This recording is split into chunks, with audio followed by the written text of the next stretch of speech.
Moon and Star by Mike Bergonzi. The hardest thing about preparing for war was trying to prevent one from happening from within. For Kaito, it meant more days of being treated like a child. He was 16 and still no one wanted to train him for combat. Shouldn't a warrior know how to fight? How else would he protect his home, like the Enlightened One? According to legend, the first man to achieve an enlightened state, known as Nirvana, sat under the sacred tree in the center of the city. It towered above everything and everyone as they went about their usual morning routines, providing shade for the people in the vicinity. Fishermen sold their wares from earlier in the morning, while the rest harvested crops for their families in their respective shugos. Kaito made his way to the front gate, where he would fulfill his morning duties by getting any messages from the night watch.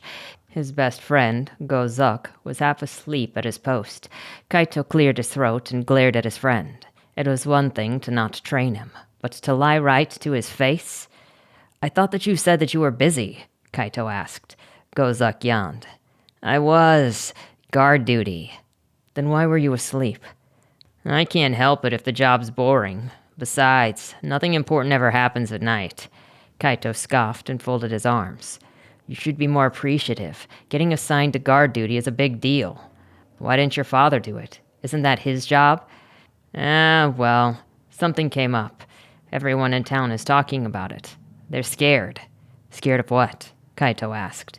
He hadn't noticed anything unusual about the citizens of Kyotomo. Go-Zuk was probably messing with him. He was right. Nothing important ever came through in the evenings unless something bad happened. "Where is your father anyway?" "Probably in a meeting with the other house heads and your father." Kaito swallowed, the anticipation rising in his throat. He needed to find out. His body trembled with excitement. Go-Zuk noticed it and smiled. "You want to know, don't you?" he asked. Kaito nodded. Go-Zuk leaned in and whispered in his ear. Shocked, Kaito stumbled back. A shugo was dead, from a place that he'd never heard of, somewhere called Idama. He wasn't worried about the news so much as he was upset that he knew something about it. Maybe everyone is right. Perhaps I am too young for war and politics. No. War, yes. But he was smart enough to admit his shortcomings, even if they were not his own. He spent his younger years learning history, both national and local, and forbidden to him after his grandfather caught him. To think another capital existed. It would have made Kaito joyous, but he soon remembered that he couldn't leave the city under any circumstance. "What's wrong?" Go-Zuk asked. "You look angry." Kaito sighed. "It's nothing. Can we practice kendo today?" "Sure. I just need to finish up here. I'll meet you at our usual spot." "Okay," Kaito said. "Any messages come through?" "Just what I already told you. It's all here." Go-Zuk handed him a scroll. Kaito wanted to open it, despite already knowing what was inside. The contents of the message were for his father's eyes only. If something should happen to him, Yuri would be next in line for the title. 1 more year and I'll be eligible. The minimum age requirement for someone to be considered ready for the title of shogun was 17. It took more than a mature mind to lead people. Kaito knew this already, but sometimes even his ambitions trumped logic. He needed to learn how to fight, or at the very least, defend himself and his people. Kaito left Goshuk to finish his shift and made his way towards the castle to deliver the message. All the while, he wondered what his friend had left out. There was something in his eyes, almost like shame or guilt. What didn't he want him to know? On the way there, Kaito overheard several people whispering to each other about a dead shugo. "They say that it was Yoritomo."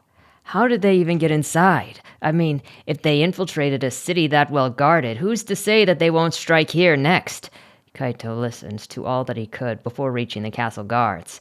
The people were raising legitimate concerns. But how did they know more about the Idama than him? Tensions were high in Kyotomo, and Kaito knew that he'd have to inherit the discord between 2 rival clans. Kaito reached the room where the meeting took place, hand touching the door. He stopped upon hearing voices arguing on the other side. 4 stood out to him. The Kazuya, Kura, Senjuya, and Hatake clan leaders, his guardian Yuri and his father Jin, remained silent amidst the chaos of yells. "If we attack, we'll be slaughtered within a day," the Kazuya clan leader said. "We need to prepare our armies, make alliances of our own, fight back. Doing nothing is only delaying the inevitable. The only ones left are those who wish us dead. What help do we expect from them?" They must be talking about the Yoritomo clan, Kaito thought. Most people pretended not to notice them, while they built up weapons and stockpiled weaponry. To think, all it took was the death of a Shugo to snap them out of their ignorance. The Takahaito Gozok mentioned. Who were they? Obviously, this meeting was a testament to the enemy's will to fight and his father's lack of initiative. Their arguments continued, everyone yelling over one another. "Enough," Kaito's father said. Silence filled the air as the rest, no doubt, waited for a response. Keeping the peace while preparing for war would have been a fine line to walk, trapped between igniting a war between the two capitals and starting a coup within the capital itself. It sounded like a logistical nightmare. The dinner would be awkward. He could feel it. "We won't attack," Jin said, "but I will leave to strengthen our relationship with the remaining clans. Hopefully, their desire to prevent another war will make them think twice before killing me on the spot." "You can't be serious," Captain Kura shouted. Another long pause occurred. This time, Kaito couldn't deduce the reason behind it. "Why not send Kaito?" Yuri asked. "He's an ambassador, I mean." Kaito blinked and removed his ear from the wall. "What do they mean, send me? I don't know anyone outside of Kyotomo." "You mean sacrifice young Master Kaito?" the Senjuya clan leader asked. "What will that do other than stall them? We're already doing a fine job of that." "Or give them leverage," Takato Hatake said. "It was merely a suggestion," Yuri said calmly. "We don't have time for schemes like that," the Senjuya clan leader said. "Lord Jin, what do we do about the increasing number of forces against us? It's only a matter of time before they attack." "Say the words," Captain Kura said, "and I'll begin training the farmhand. They may not be noble, but after I'm done with them, they'll be able to stand with the best of them." "And go against tradition?" the Senjuya had asked. "We can't just train farmers and merchants. What'll happen after the war? We'll have practically armed a future rebellion." "What about Kaito? Shuriken? What? Him?" Sunak Senjuya said. "He's the reason things have gotten this bad. That boy is the reason things aren't worse," the Kazuya clan leader said. "What do they mean it's my fault? I haven't done anything." "Enough," Jin said. "This meeting is over. Unless any of you have any solutions that don't involve putting my son at risk. He's your future shogun despite his background. You should treat him with the same respect that you show me." With those words, the meeting was over. Kaito, not wanting to be discovered eavesdropping, hurried around the corner. His heartbeat was fast, unsure of what his father meant by his background, but fearing the worst. The sun was already past its zenith and beginning its descent into dusk. Kaito cursed his own curiosity and rushed to find Gozok, praying that he wasn't already gone. Kaito finished searching the Hatake family garden for Gozok. Maybe he forgot, just like all the other times. Spirits. How many times am I going to fall for that? Gozok was a few years Kaito's senior and a great warrior in his own right. Not that he had many people to compare himself with. All the other kids got to hold swords well before the age of 16, and he'd never even held a practice one. He itched to hold a real blade, but he knew his father would never allow it, said that a great ruler must know when to fight rather than how. It didn't make much sense to Kaito, and he wasn't sure that it ever would. What happened when he couldn't pick his battles? Jin's words echoed in his mind. He's your future shogun, despite his background. He grew up in Kyotomo, forbidden to venture past the city gate. Now, he started to wonder why he wasn't allowed to leave in the first place. "Kaito!" Someone yelled from behind him. He turned around and saw Gozok running toward him, and hand waving in the air. He was out of breath, his eyes heavy from lack of sleep. Kaito frowned. "You promised." I know. Kaito folded his arms and turned his back toward Gozok. He did it. Again. It wasn't fair. Gozok could practice with a sword, but he, the shogun's son, could not. Everyone knew he would be a leader someday, and a leader needed to be able to protect his people. If he started young, who knows what he could do when he reached adulthood? Kaito often dreamt about life as a Bushiyama warrior, the glory and honor it meant for oneself and their family. Not that his family needed the honor. He was part of a long line of great warriors, his grandfather in particular. Sometimes it seemed like the greatness would end with him before it even began. Gozok looked tired, more than usual.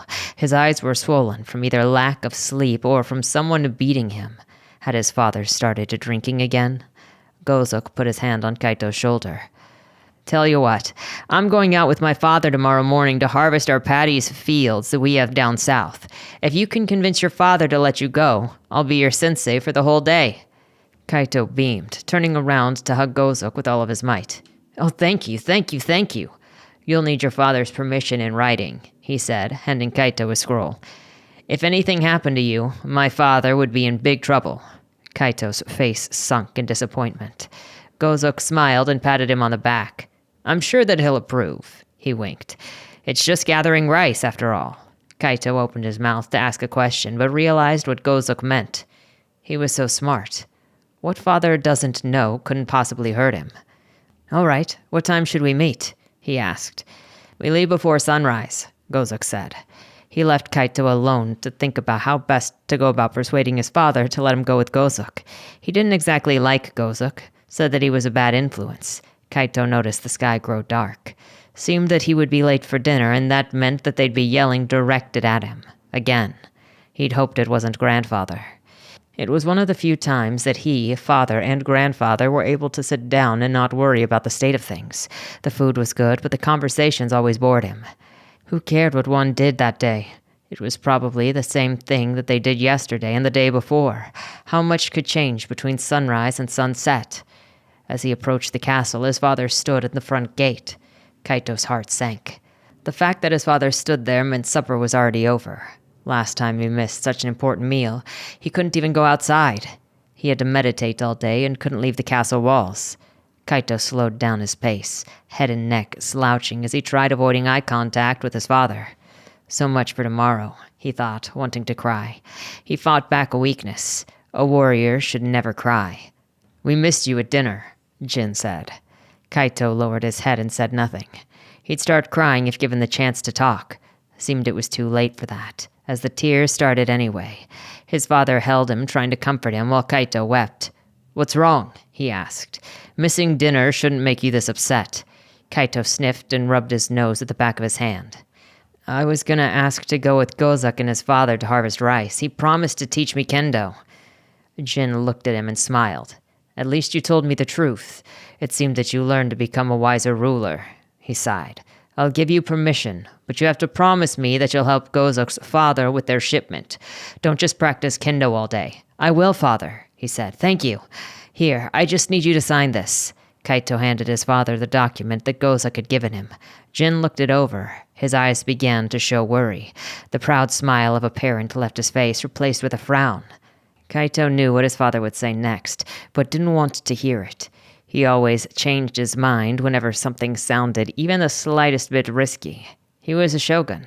People should have to follow him, no matter his decisions. It was his birthright as a leader of Jakai. Kaito, he said. Where exactly did Gozok say he and his father were going? He shrugged. Somewhere south of here? Why? I don't want you going. It's too dangerous. Kaito's heart sank into his stomach and bubbled there until he could no longer contain his rage. It's not fair, he shouted. You always do this. How will I ever learn to become a ruler if you're always holding me back? Kaito, That's enough. I'm going, with or without your permission. Kaito snatched the paper from his father's hands and stormed off.